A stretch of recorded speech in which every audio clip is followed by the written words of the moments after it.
30º aniversario del restablecimiento de las relaciones de la Iglesia y el Estado en México. Desde mediados del siglo XVIII, las reformas borbónicas actuadas en la Nueva España dieron origen a un conflictivo proceso de reubicación del lugar que debía ocupar la Iglesia Católica en la sociedad, según los reformadores ilustrados.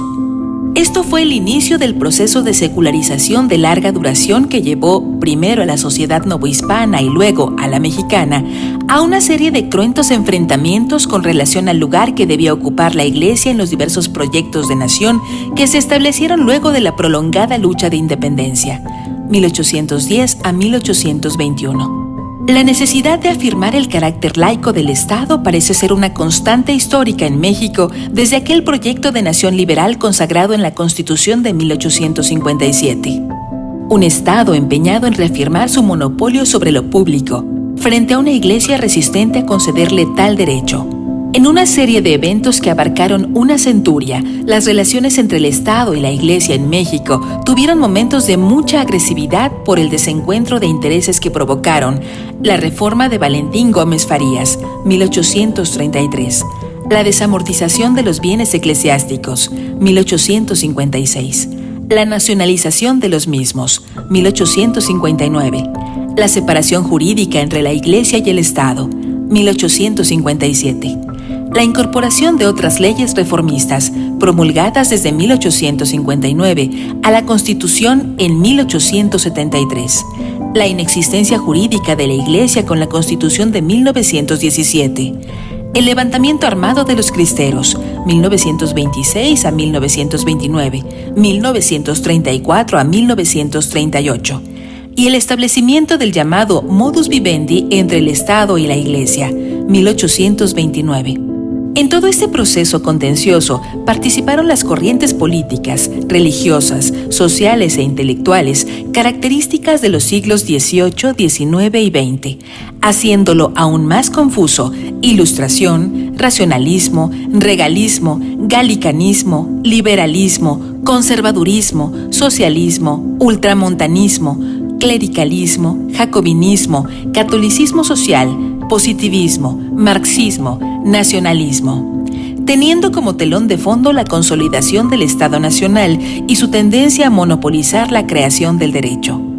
A pesar de lo mucho que se ha avanzado, continúa siendo difícil escapar de una visión maniquea de la separación entre la Iglesia y el Estado. De esta perviven imágenes monolíticas y superficiales, tanto del Estado, que se quiere coherentemente laico y progresista y ambicioso, como de una Iglesia que se quiere ver igualmente ambiciosa, corrupta y oscurantista, o resistiendo digna y estoicamente a la injusta y antinacional usurpación de sus legítimos derechos. Intentos por mejorar la relación se dieron durante los mandatos de los presidentes Luis Echeverría y José López Portillo, en los encuentros sostenidos primero con el Papa Pablo VI y luego con Juan Pablo II. Sin embargo, el restablecimiento de las relaciones diplomáticas entre México y la Santa Sede se daría en septiembre de 1992, bajo la presidencia de Carlos Salinas de Gortari y el pontificado de Juan Pablo II. La nueva relación quedó enmarcada en los artículos reformados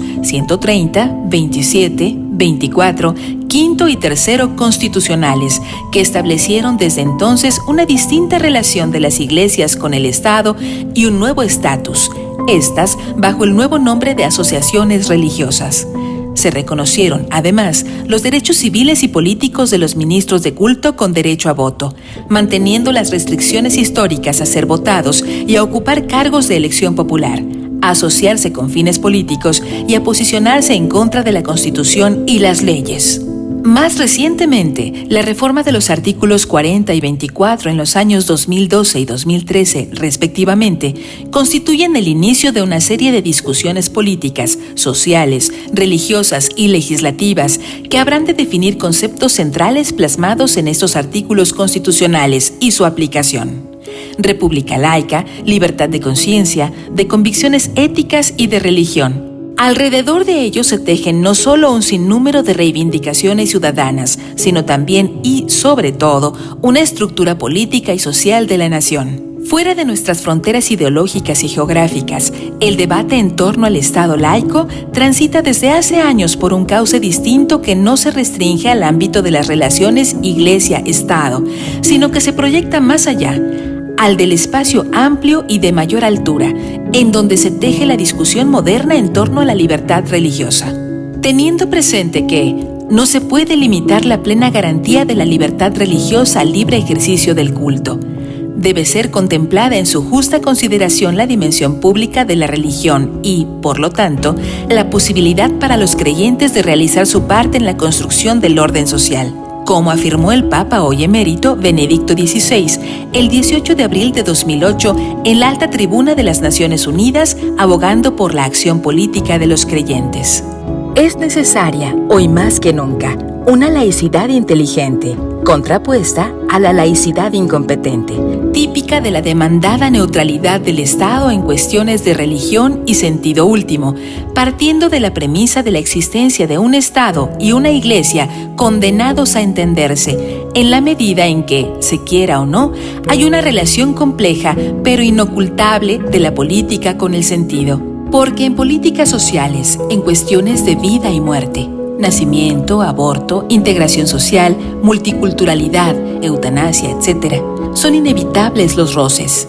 La cuestión es sutil, de talante y de actitudes de diálogo y encuentro por ambas partes. Hablar de libertad religiosa supone hoy hacer referencia a un derecho humano, pero también a un principio de organización de la sociedad y de configuración política, ya que contiene una definición moderna del Estado laico que resulta clave para superar la discordia histórica. Ya no se trata de un Estado laico hostil o indiferente, sino de uno que contemple y garantice el derecho de las religiones como expresiones culturales de su pueblo. Una nueva y abierta concepción de libertad religiosa que sea al mismo tiempo garantía para los creyentes y los no creyentes. La laicidad inteligente solicita que el laicista entienda que ya los creyentes no buscan disputar el poder al Estado, y por ello que no pretende esgrimir la ideología laicista ni tener el monopolio de la racionalidad y del saber, las soluciones a las cuestiones de ética social. El creyente debe ser consciente también que se encuentra en una sociedad pluralista,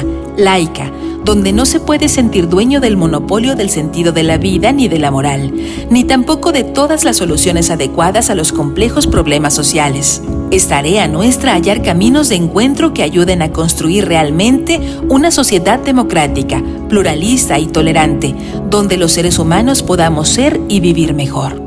Este año conmemorativo del 30º aniversario del restablecimiento de las relaciones entre la Iglesia Católica y el Estado mexicano nos ofrece la oportunidad de reflexionar sobre los nuevos retos de esta relación en un México marcado por las desigualdades, la polarización y las violencias de todo tipo. Más allá de las posturas divergentes, bien haríamos como sociedad en apostar por una concepción de libertad religiosa como la descrita y la concibe el actual derecho internacional, o aquella que propone privilegiar tres bienes: la libertad de creer o no creer, la igualdad fundamental entre personas de distintas creencias e ideologías y la fraternidad, expresada en relaciones armónicas entre creyentes y no creyentes, que brinde a todos la oportunidad de ser escuchados y participar en los procesos cívicos y políticos a través de los cuales las comunidades humanas deciden sus metas colectivas y trazan el camino para alcanzarlas. Charles Taylor. La anhelada reconciliación de México consigo mismo y de los mexicanos entre sí, bien podría ser el fruto maduro de este ejercicio libre de reflexión ciudadana.